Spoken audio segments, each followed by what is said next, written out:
बिस्मिल्लाहिर्रहमानिर्रहीम। आज का हमारा टॉपिक जो है, लेक्चर डिपेंड करेगा दो टॉपिक्स पे। मेन टॉपिक है good faith as provided in section 52 of the PPC and मुख्तसर सी बात करेंगे क्योंकि उतनी ही उसके लिए काफ़ी है। वो है 52A हार्बरिंग, हार्बर पर पनाह देना जुर्म है पनाहदेही का। तो बुनियादी तौर पर गुड फेथ पे बात करते हैं। गुड फेथ जैसा कि डिफाइंड है सेक्शन 52 पीपीसी में। I read out that section first before dilating upon my interpretation. Good faith, nothing is said to be done or believed in good faith which is done or believed in good faith without due care and attention। ये negative form में दी गई definition है। Nothing is said to be done और believed in good faith, यानी किसी भी चीज को गुड फेथ में किया गया तस्वर ना किया जाएगा जब तक कि वो ड्यू केयर एंड अटेंशन से ना की गई हो, यानी मुनासिब एहतियात और तवज्जो से जब तक ना की जाए। ज़हन में रखिए कि ऑफिशियल एक्ट्स, जुडिशियल एक्ट्स और क्रिमिनल एक्ट्स, तो इनमें ये इस लफ्ज की बहुत अहमियत है गुड फेथ की। तो ये तब तक कतन तस्वर नहीं होंगे जब तक with due care and attention ना किया गया, तो अदरवाइज इसको गुड फेथ में तस्वर नहीं किया जाएगा। ये तो हो गई इसकी डेफिनेशन। लेकिन ये एट द सेम टाइम इसको अदरवाइज देखें,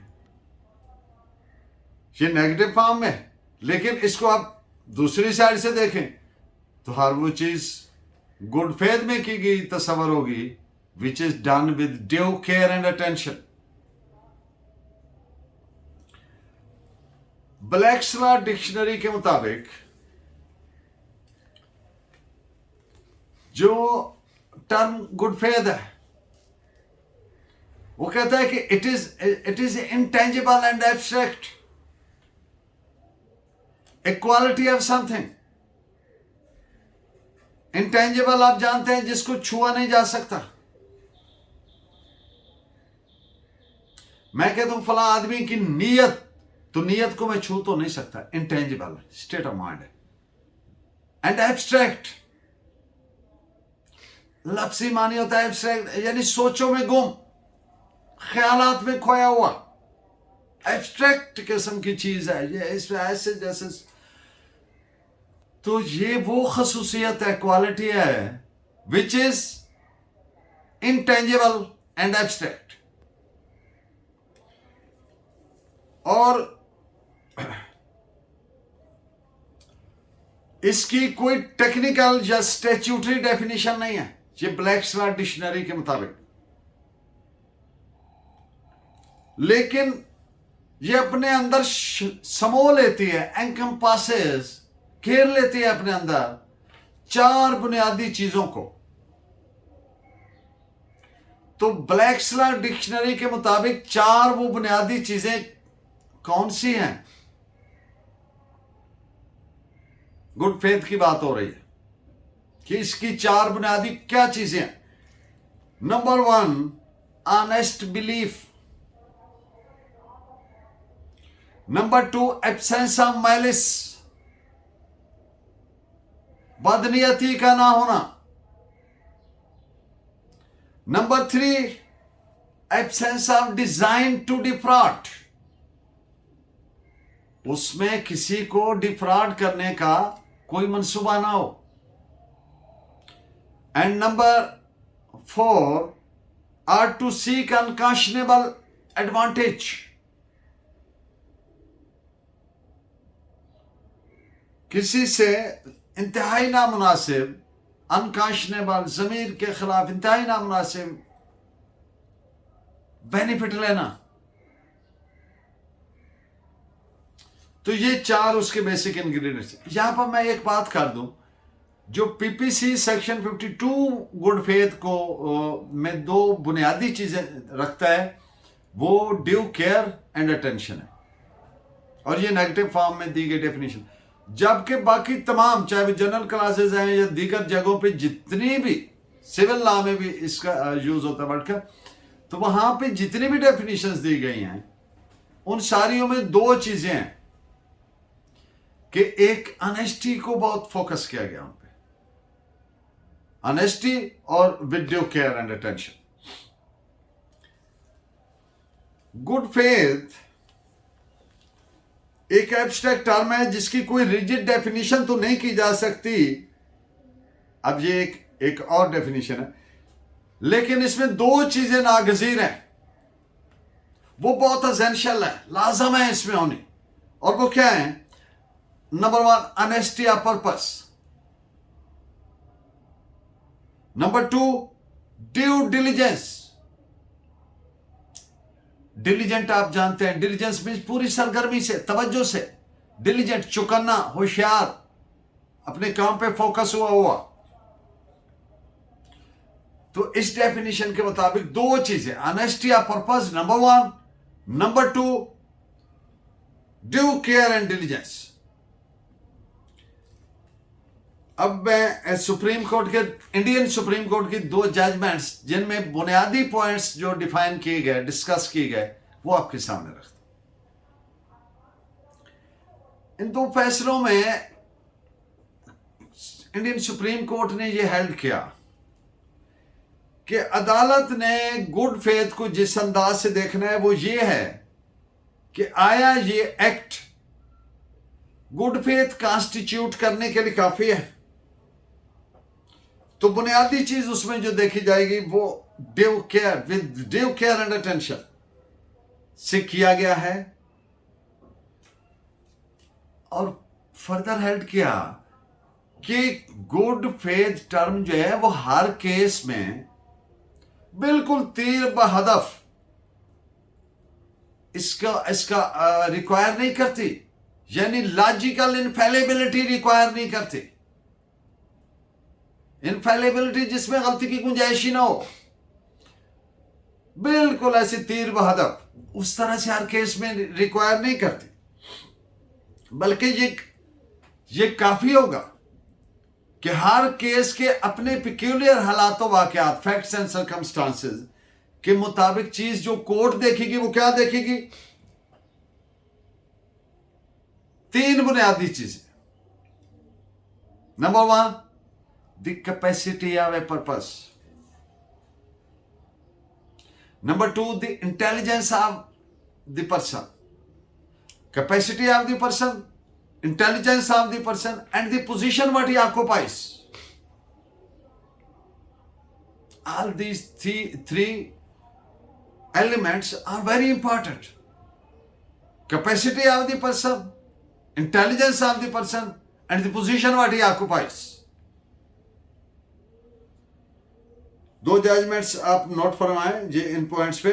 AIR 1966 supreme court 97 and AIR 1987 supreme court 1265। General classes act में दी गई डेफिनेशन के मुताबिक जिस चीज पे सबसे ज्यादा स्ट्रेस ले किया गया, एम्फेसिस ले किया, वो है एक ही चीज, वो ऑनेस्टी है। जबकि सेक्शन 52 PPC में जो एम्फेसिस ले किया गया है वो दो चीजों पर है, that is honesty of the purpose and second with due care and attention. इस पे जजमेंट नोट फरमाए। AIR 1965 बॉम्बे 127। क्रिमिनल लॉ में, लॉ ऑफ क्राइम्स में, जराइम की दुनिया में जो कवानीन मुतलका है उनमें लफ्ज गुड फेथ की बहुत अहम रोल है, बहुत अहम पोजीशन है, किरदार है। जो बेसिक कंसेप्ट है, बुनियादी तस्वर of the word good faith is, उसको समझने की जरूरत है।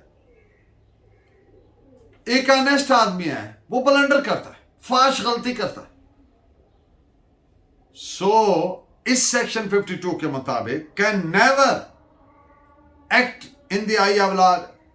उसका ये एक्ट क्या है? Can never be taken to be done with a good faith. ये नहीं हो सकता बिकॉज उसमें दो चीजें लैक कर रही हैं, ड्यू केयर एंड अटेंशन, वो नहीं है। तो इस बात पे आप नोट फरमाएं, AIR 1938 रंगून पेज 350। और एक और बात, mistake of law can never be taken as a defense in the way कि जी ये it was in good faith। तो मिस्टेक ऑफ लॉ में ये डिफेंस बतौर एक्सक्यूज नहीं लिया जा सकता that the said act was done in good faith, because mistake of law is no excuse। This is reported as PLD 1962 Lahore 559। General exceptions जो defamation के सिलसिले में प्रोवाइडेड हैं, वो सेक्शन है 499 PPC। उसमें सेक्शन 9 में भी वर्ड उसकी जो एक्सेप्शन 9 है उसमें भी वर्ड गुड फेथ यूज हुआ है वो। और उसके अलावा सेक्शन 76, 79 और 81 PPC में भी लफ्ज गुड फेथ इस्तेमाल हुआ है। लेकिन इन तमाम का कुमुलेटिव इफेक्ट, तमाम को मिला के पढ़ें और मानी मफहूम उसका लुबे लुबाब क्या है, जिसको बतौर डिफेंस मुलजिम ले सकता है और मुलजिम को जो फायदा दे सकता है कि ये जब साबित कर ले कि that the said act was done in good faith. इस पॉइंट पे आप नोट फरमाएं, PLD 2002 कराची पेज 152। डेफेमेशन के केसेस में गुड फेथ को बतौर डिफेंस लिया जा सकता है और ये प्रूव करना पड़ेगा। मिसाल के तौर पर न्यूज एडिटर ने एक स्टोरी पब्लिश की जिसमें किसी पब्लिक फंक्शनरी के बारे में बड़े डेरोगेटरी रिमार्क्स और स्कैंडलस एलिगेशंस थे। तो उसने उसमें हवाला दिया कि ये मेरे कॉरेस्पॉन्डेंट ने मुझे ये स्टोरी उसको दी थी, उसके कॉरेस्पॉन्डेंट ने। अब न्यूज एडिटर ने वो एज इट इज पब्लिश करवा दी। ये इंक्वायरी किए बगैर, ये वेरीफाई और तस्दीक किए बगैर कि whether the facts which are being alleged against the public functionary are true और फॉल्स, ये उस पर फर्ज था। तो फिर ये एक्ट जब उसने ये ड्यू केयर और अटेंशन नहीं की तो फिर उसको गुड फेथ की डिफेंस अवेलेबल नहीं होगी। अगर ये की है तो अवेलेबल होगी। तो इस पे आप और ना ही सेक्शन 499 जो डेफेमेशन में वर्ड गुड फेथ की उसकी जो एक्सेप्शन 9 है वो भी उसको बेनिफिट नहीं देगी।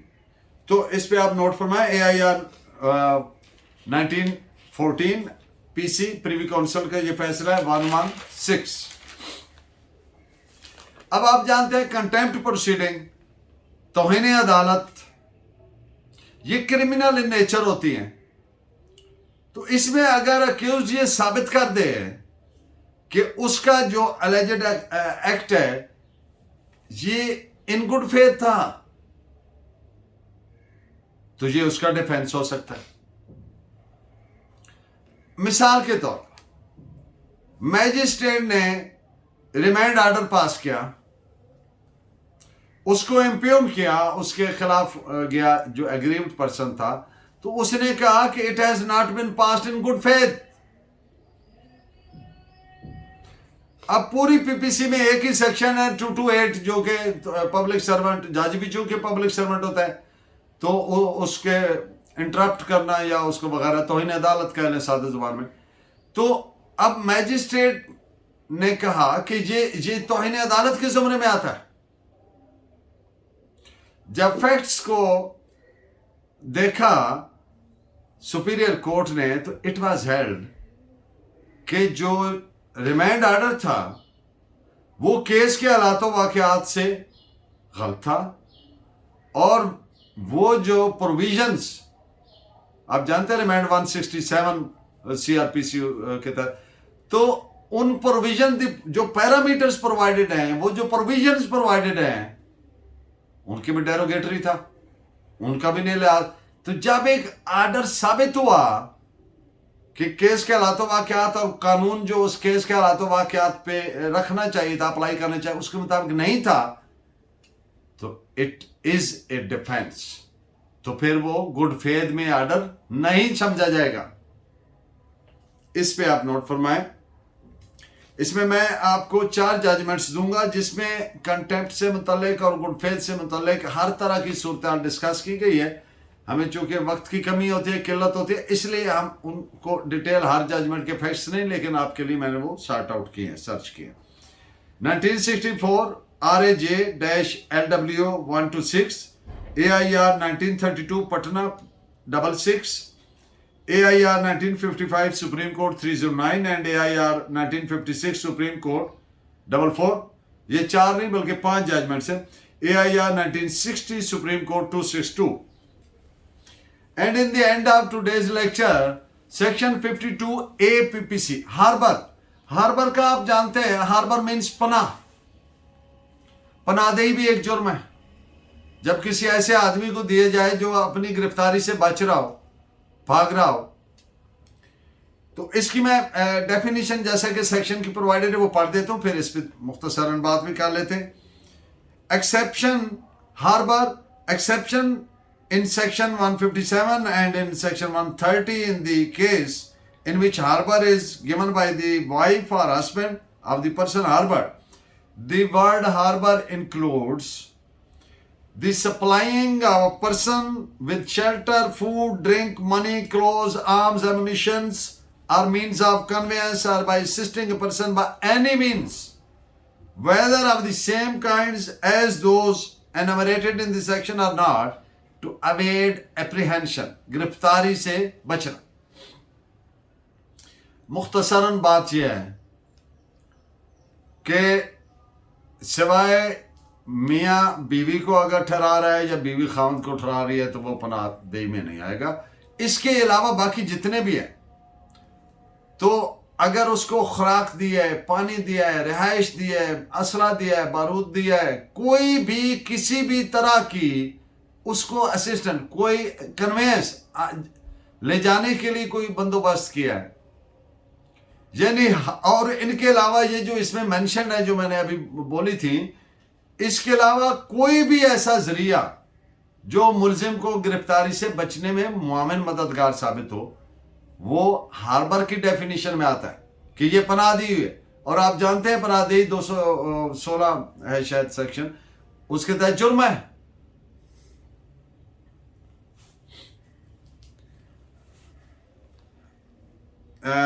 लफ्ज हार्बर पीपीसी में सेक्शन 130, 136, 157, 212 और 216A में भी इस्तेमाल हुआ।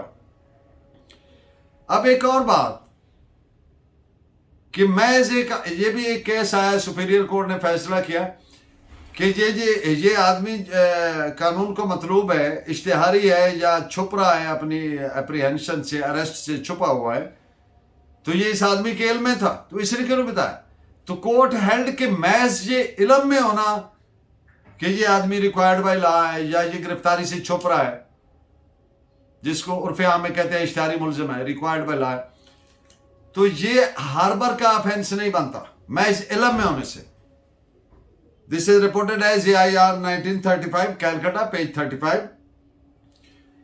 ये हो सकता है, ये एक और केस के फैक्ट्स इंतहा एक लाइन में मैं आपके लिए, ये ऐन मुमकिन है कि एक आदमी पनाह दी हुई है और वो घर किसी और आदमी का है। ये इसके लिए जरूरी नहीं है कि अपने घर में या अपनी किसी जगह पे उसको पनाह देगा तो पनाह तस्वर होगी।